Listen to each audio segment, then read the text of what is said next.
Olá! Está começando mais uma edição do Jornal Universitário, programa realizado por estudantes do curso de jornalismo da Universidade Federal do Ceará. Veja alguns destaques de hoje. Alunos da UFC reclamam das más condições do transporte no campus do PC. Com o retorno das aulas presenciais, estudantes buscam saídas para aliviar os problemas com a saúde mental. Falta de estrutura e de apoio dificultam a acessibilidade a estudantes com deficiências na UFC. Influencers se consolidam como divulgadores culturais nas redes sociais. Time da Rede Cuca se prepara para disputar a Superliga de Vôlei Nacional.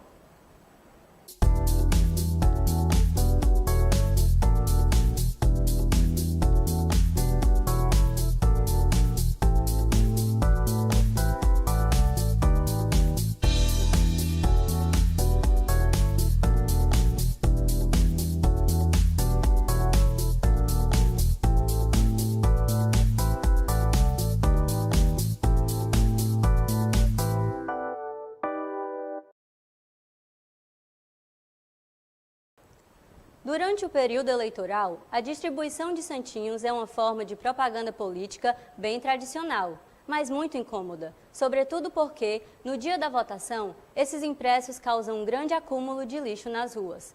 Qual o destino desse lixo e o que os eleitores pensam sobre isso? Bora conferir. A cada eleição, as ruas demonstram o resultado de meses de propaganda eleitoral. Os santinhos que se amontoam nas vias públicas prejudicam o saneamento da cidade e oferecem risco à população cuja mobilidade é reduzida. O derrame desses encartes é considerado crime eleitoral e pode resultar multa de até R$ 8.000. Nas ruas, buscamos a opinião dos populares a respeito do derrame de lixo eleitoral e sobre possíveis punições para os poluidores. Isso daqui, eu acho uma palhaçada. Por quê?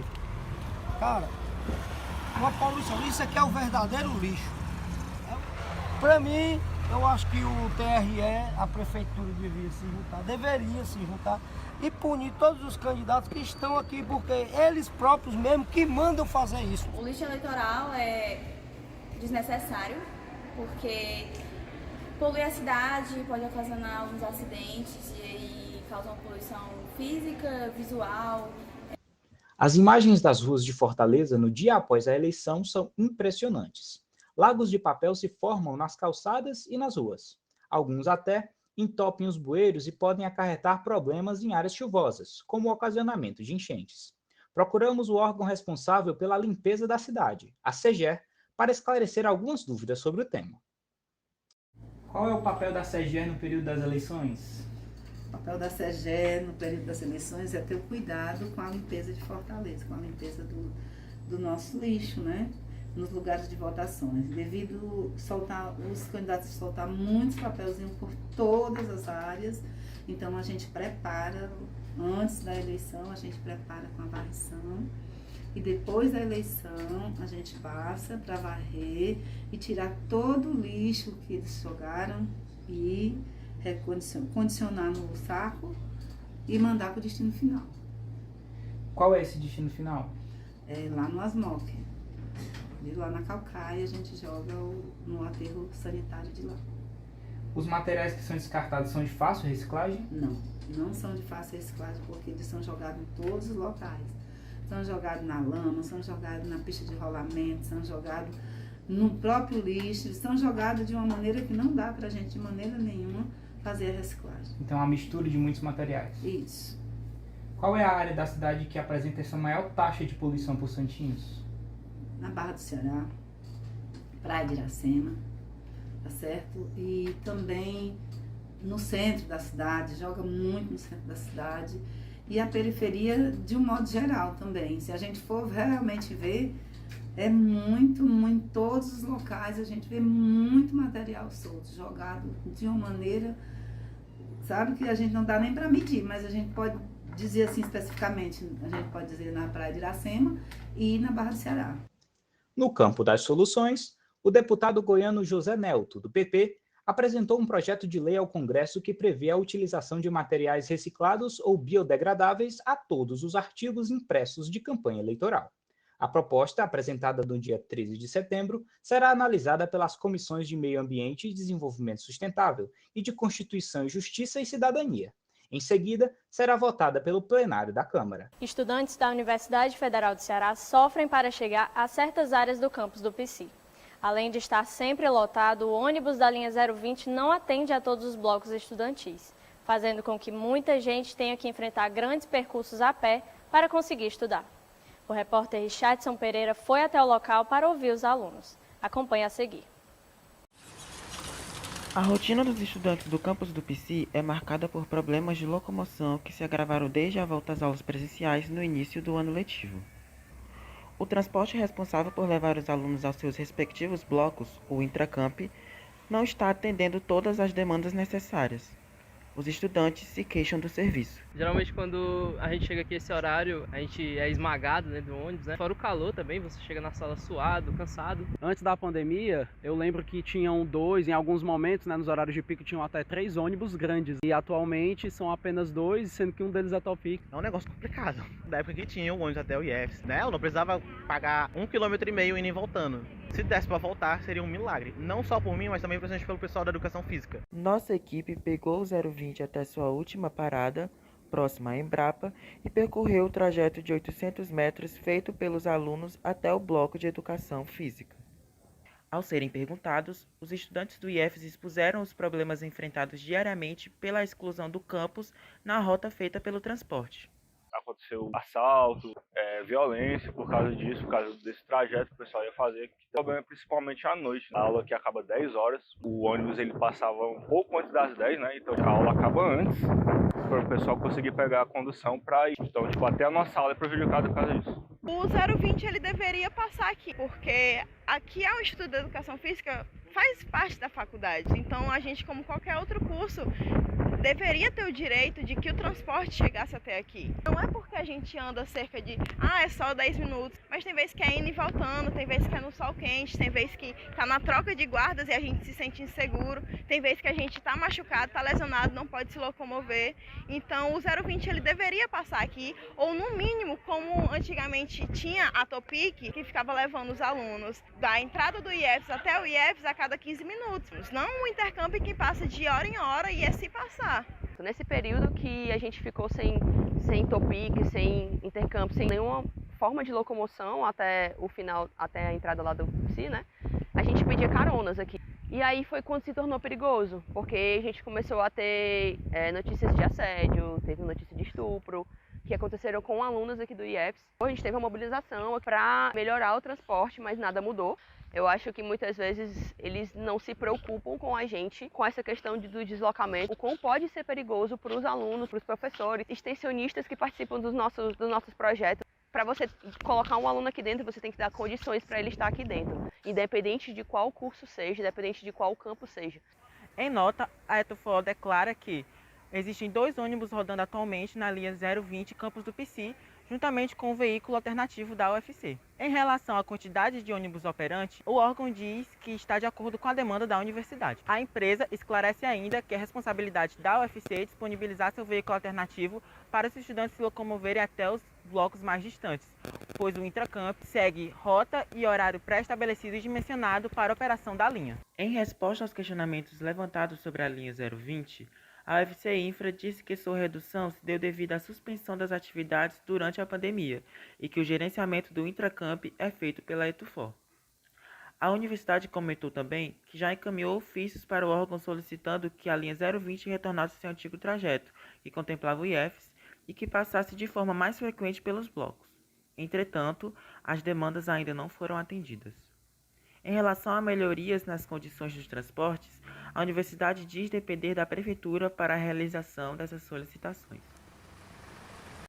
No próximo bloco, vamos falar sobre formas de lidar com a saúde mental e a acessibilidade. Não sai daí!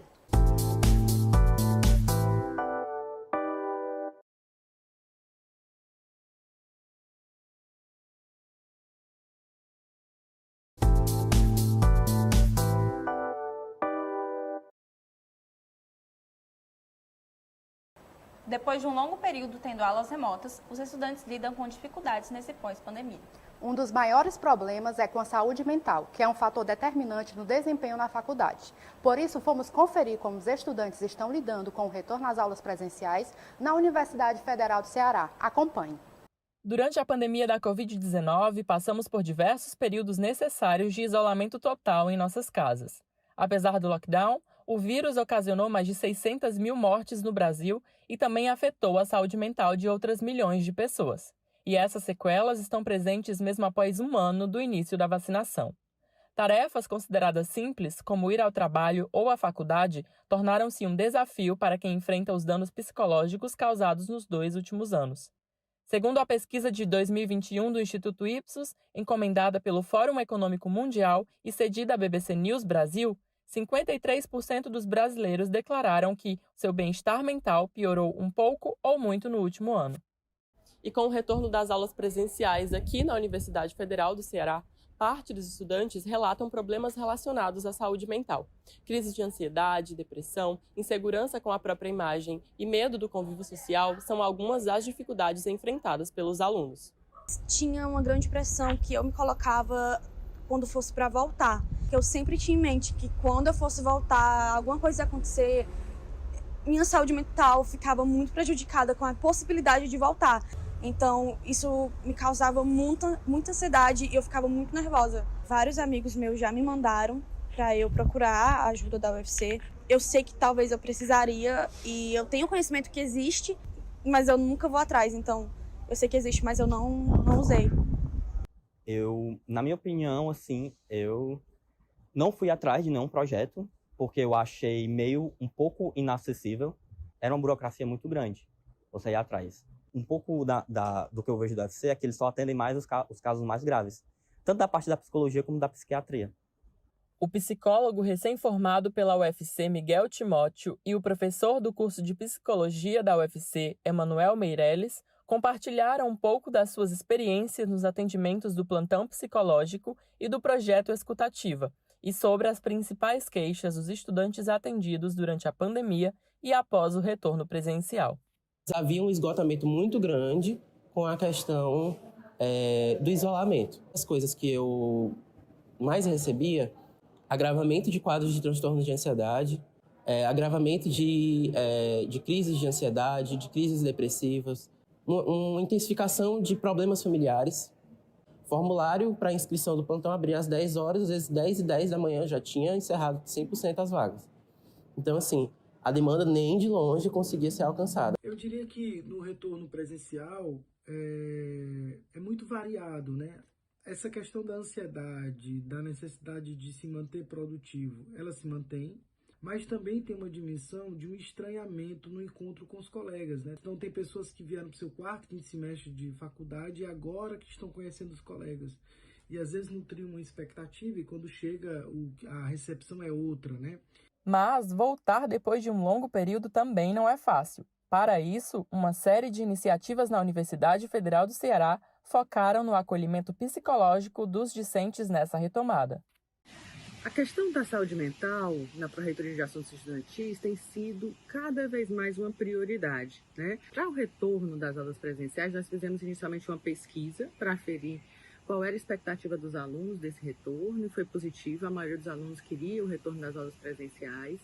Fizemos uma cartilha, volta às aulas presenciais na UFC. Fizemos também uma série de grupos psicoterapêuticos, né, que a gente chama de Significando, é um programa, um projeto da PRAE.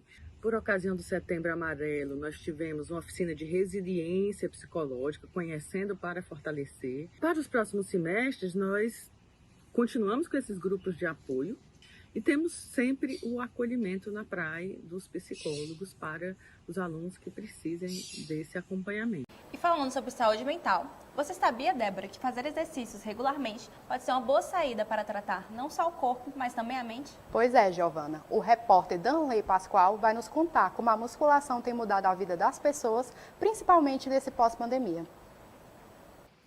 A musculação e a atividade física, de forma geral, têm impactos muito mais relevantes que apenas o estético. Ajudam na produção de hormônios, principalmente o hormônio da felicidade. Assim, doenças como depressão, ansiedade e síndrome do pânico são aliviadas.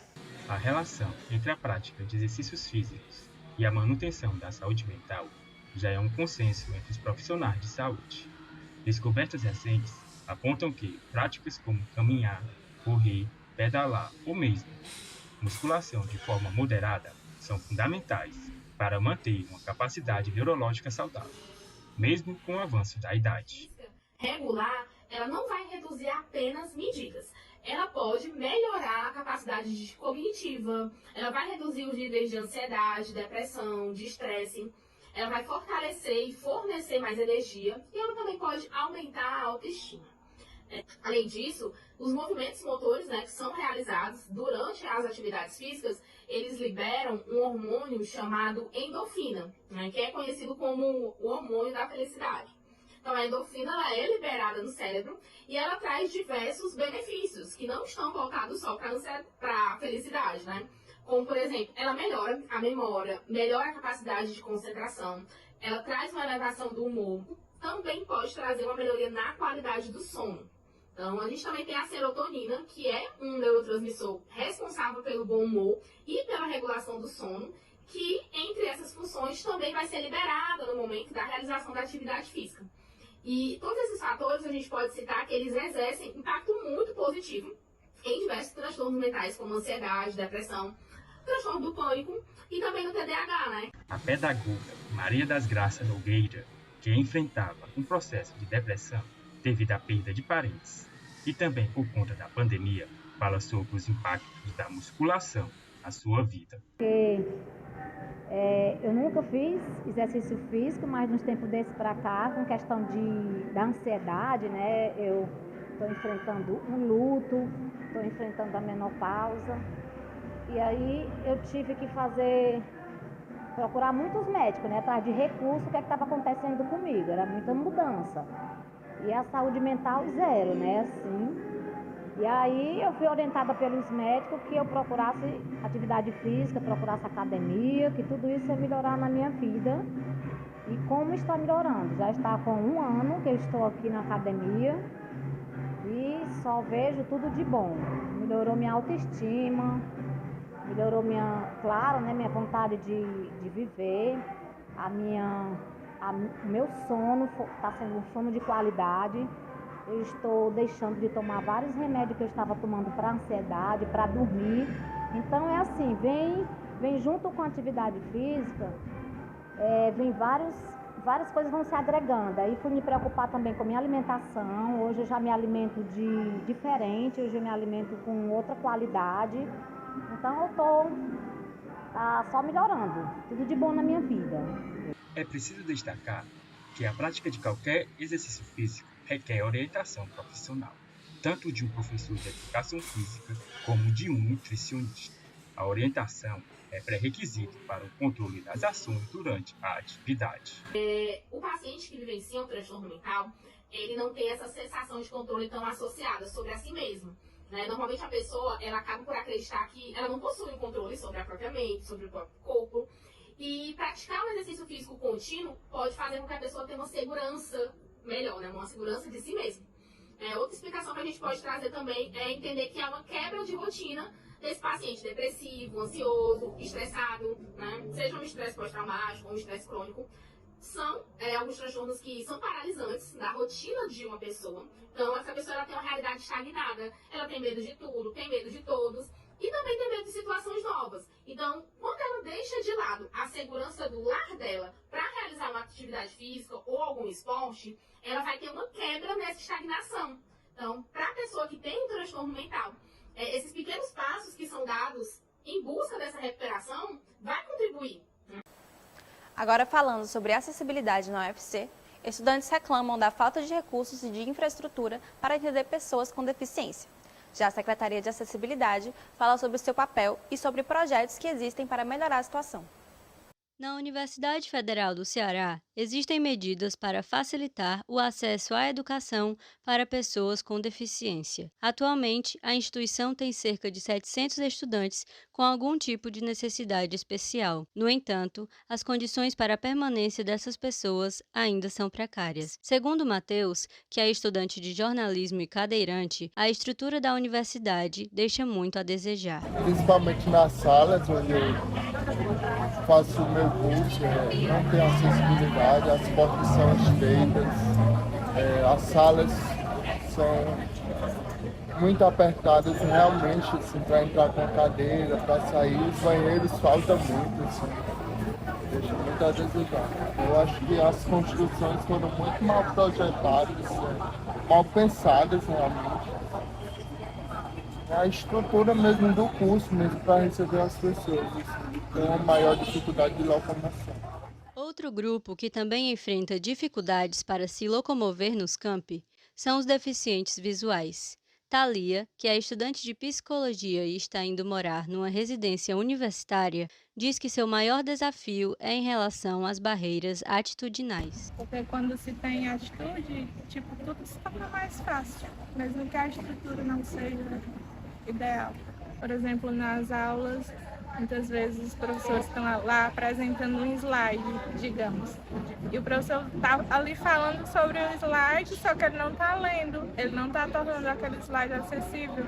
Mas a ajuda de colegas e da Secretaria de Acessibilidade da UFC é o que vem estimulando sua permanência no curso. Os colegas, eles são muito prestativos. Se não fosse por eles, eu acho que já teria desistido. Nesse processo da residência, a secretária me ajudou bastante, tipo, me deu aquele apoio, foi comigo até a praia para me ajudar a articular essa comunicação mesmo assim.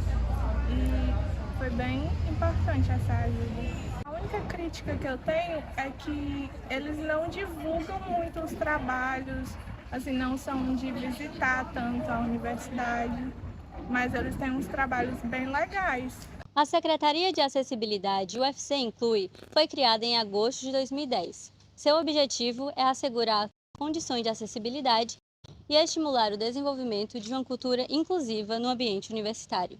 A diretora da Secretaria, Fernanda Cláudia, afirma que, além do setor administrativo, o órgão tem divisões de apoio pedagógico, tecnologia assistiva, produção de material acessível, interpretação de Libras e também um novo setor de apoio para conduzir alunos e servidores com deficiência visual. A grande queixa aqui que é a chamada problema de mobilidade, que são as falhas arquitetônicas. Existe um projeto já há muito tempo que a gente está esperando que seja implementado aqui dentro do CH, do Centro de Humanidades, 1, 2, 3 e também na FACED, para ir modificando aos poucos. Isso requer recursos financeiros, né? Mas esse projeto existe na UFC e Infra.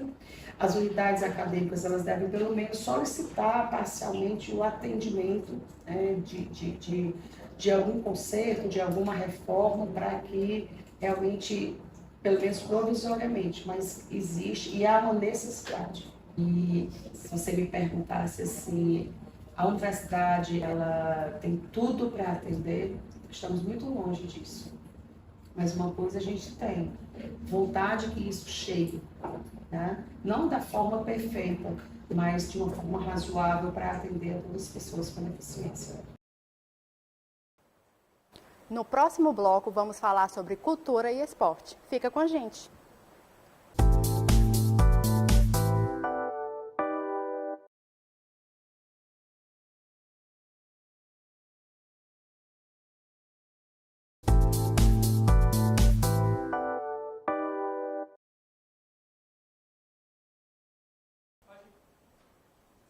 A produção cultural de artistas com deficiência tem ganhado cada vez mais espaço nos eventos do Ceará, mas ainda falta muito para realmente garantir a inclusão.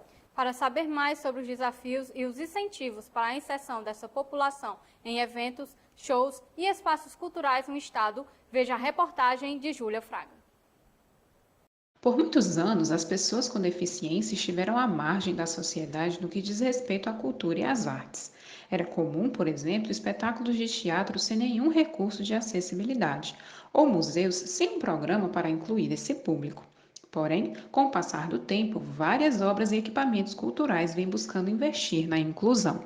Braille, piso tátil, rampas, audiodescrição ou intérprete de Libras. Tudo isso é fundamental, mas os espaços culturais precisam se abrir não só para o público, mas para receber artistas com deficiência. Ainda há muito essa questão do preconceito, de achar que cadeirante é uma pessoa que tem que ser menosprezada, que não pode ter seu espaço dentro dos meios de cultura, nem da mídia. questão de acessibilidade também, que a sociedade ela não favorece, as políticas públicas também não favorecem. Então, particularmente para mim, faz muito tempo que eu não vejo nenhuma representatividade desse tipo na cultura. O desejo de se ver representado faz sentido. Afinal, segundo o cadastro da pessoa com deficiência da Secretaria de Saúde do Ceará, o Estado registra hoje mais de 120 mil pessoas com alguma deficiência. É muita gente e pouca representatividade. Desenvolvi habilidades e uso os pés para tocar o teclado. Eu digito o teclado, toco o teclado musical, digito no computador, escrevo com os pés. E quando eu fiz 18 anos eu comecei a minha carreira profissional. Hoje já faz aí mais de 25 anos e a vida é feita de oportunidades. Todos nós precisamos de oportunidades para mostrar o nosso trabalho, né? Não só os artistas com deficiência, mas todos nós artistas, né? Então essa inclusão social às vezes falta um pouco, porque às vezes uma grande cidade faz um grande evento e esquece dos artistas da terra com deficiência. Às vezes esquece de incluir naquela programação cultural aquele artista com deficiência, né? E também até os artistas locais, né? Não é o caso da nossa cidade sempre nos inclui bem, mas nós precisamos mais oportunidades para sermos mais felizes e poder mostrar o nosso trabalho. Então, a dificuldade maior é a falta de oportunidade. Pensando nisso, o que se tem feito no estado do Ceará para superar esse cenário?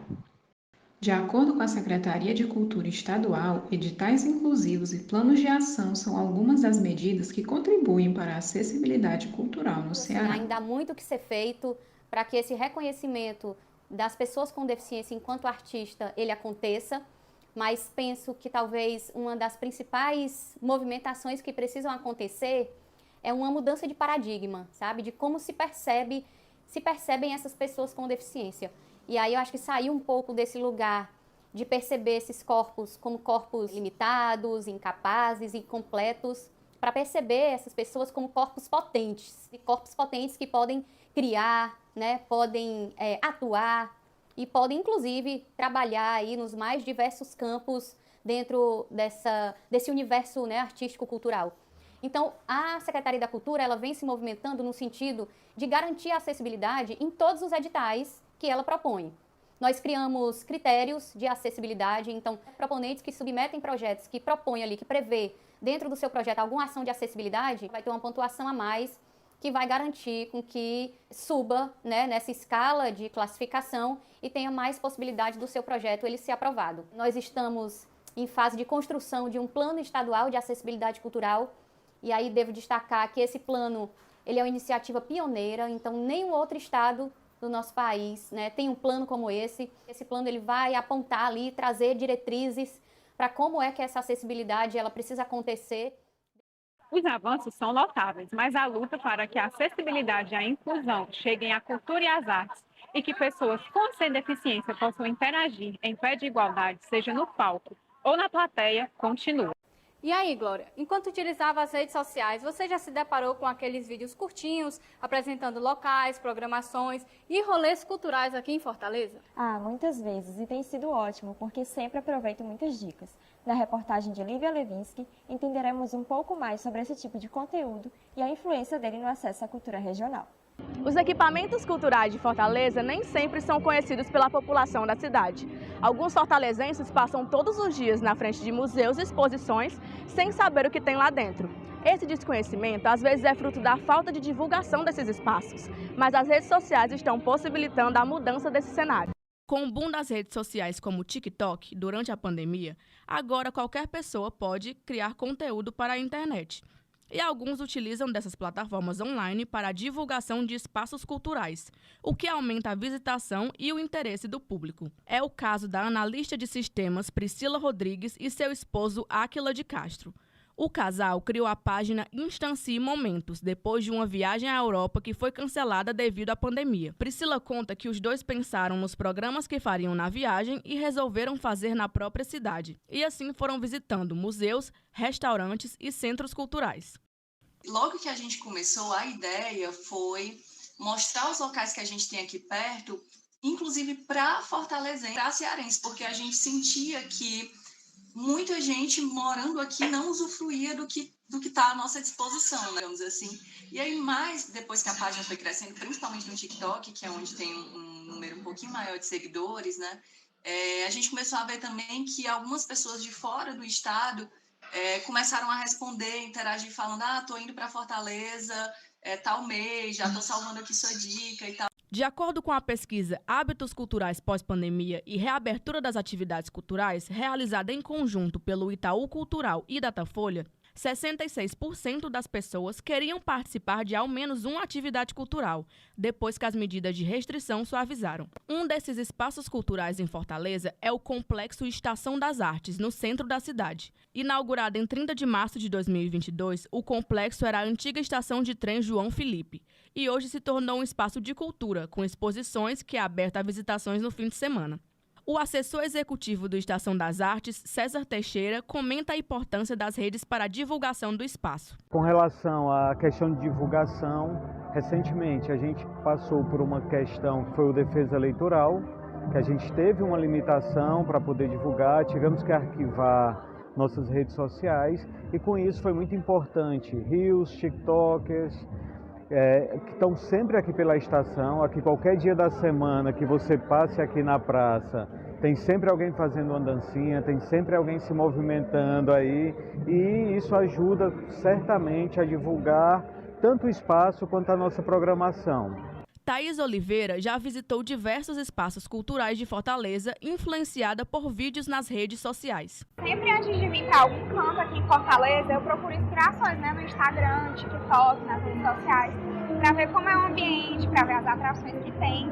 E eu adorei o complexo da Estação das Artes, porque é um ambiente muito agradável, tem várias opções gastronômicas para todo mundo conhecer, é um ambiente muito acolhedor. Pela primeira vez na história, um time cearense disputará a Superliga de Vôlei. Que orgulho, não é? Sim, e essa conquista foi da Rede Cuca, que se prepara para essa disputa inédita. O repórter João Vitor nos conta mais detalhes. A campanha histórica na Superliga B no semestre passado rendeu ao Cuca Vôlei muito mais do que o terceiro lugar. Bloqueio, amortece, teve cobertura, não teve. Com a equipe completamente amadora, desde atletas à comissão técnica, o Cuca conseguiu ser semifinalista da competição. Evandro, que bola do Evandro! E com a exclusão do Funvic Natal, o time aceitou o convite da confederação para atuar na elite do vôlei nacional. Nem deu para trabalhar o que pediu o Cadillac 25. O Cuca Vôlei estreia na Superliga no dia 21 de outubro, às 8h30 da noite, no ginásio Paulo Sarazate. A estreia é contra Cruzeiro, campeão da Liga e da Supercopa, que está invicto na temporada. A preparação teve início no mês de setembro. Os treinos acontecem no Cuca do José Walter pela manhã e pela noite. Para a disputa do campeonato, o Cuca se movimentou no mercado e trouxe o técnico Marcelo Negrão. Ex-jogador da Seleção Brasileira da década de 90 e ex-técnico do SESI São Paulo, Marcelo terá a missão de comandar os estudantes na Liga. São jogadores que têm muita vontade e isso já é um caminho assim, a ser percorrido muito importante. Você ter essa vontade, essa gana, esse querer, esse algo a mais aí faz muita diferença num campeonato que é muito longo e muito exigente e ao mesmo tempo também muito desgastante. Antes de enfrentar o Cruzeiro, o Cuca realizou 2 amistosos, no dia 8 e 9 de outubro. Os jogos foram contra o Vôlei Ceará e o Vôlei Fortaleza e o Cuca venceu as 2 partidas por 5-7-0. Foi a primeira vez que Marcelo teve a oportunidade de entrosar e dar ritmo aos novos contratados do time. Entre os reforços está o ponteiro Evandro, o Capita, como é chamado. Ele disputou a Superliga B na temporada passada e volta ao time para escrever mais um capítulo na história do Cuca Vôlei. Eu fiquei muito feliz, após a campanha da Superliga B, a gente ficou muito esperançoso, aguardando aí essa possível classificação para a Série A e quando veio, e aí eu recebi o convite de retornar ao time, eu fiquei muito feliz, muito satisfeito. E estou aqui para contribuir da melhor maneira possível. Ao todo, a Rede Cuca contratou 9 jogadores e conta com um time totalmente profissional em relação à disputa da Superliga B, onde a equipe não recebeu salário. O clube, porém, ainda conta com atletas remanescentes da última temporada. É o caso de Nairton, de 22 anos, que se formou nas quadras do Instituto. Morador da periferia de Fortaleza, ele conta como foi a sua trajetória até se tornar um profissional. Eu comecei a jogar em casa, só brincando mesmo com o meu irmão. E a brincadeira foi evoluindo cada vez mais. Passei aí para a quadra do bairro, passei a brincar com os amigos lá, até surgir a Rede Cuca Janguruçu, que foi onde eu comecei os meus treinamentos. e comecei a visar jogar campeonatos e aí foi uma crescente cada vez mais. Foi uma felicidade para mim e para minha família saber que eu ia estar participando dessa família aqui. O sucesso do Cuca Vôlei foi bem avaliado pelo Instituto, que trabalha com a inclusão social no esporte. Presidente da Rede Cuca, Cauíbe Pérez falou sobre a importância do crescimento da modalidade no espaço e projeta mais investimento em outros esportes. Esse momento do time da Rede Cuca na Superliga é um momento histórico. Nunca houve um time do Ceará que tenha disputado a Série A do vôlei brasileiro, a Superliga Nacional de Vôlei. Tende a alavancar também outras modalidades, nessa perspectiva de rendimento no esporte. Tende a trazer mais visibilidade para o esporte da Rede Cuca como um todo e para todos os outros programas da Rede Cuca, não só na área esportiva. A partir do momento que o nome Rede Cuca, que é o nome do time, vai estar sendo publicizado em cadeia nacional, em todo o Brasil, com a participação na competição.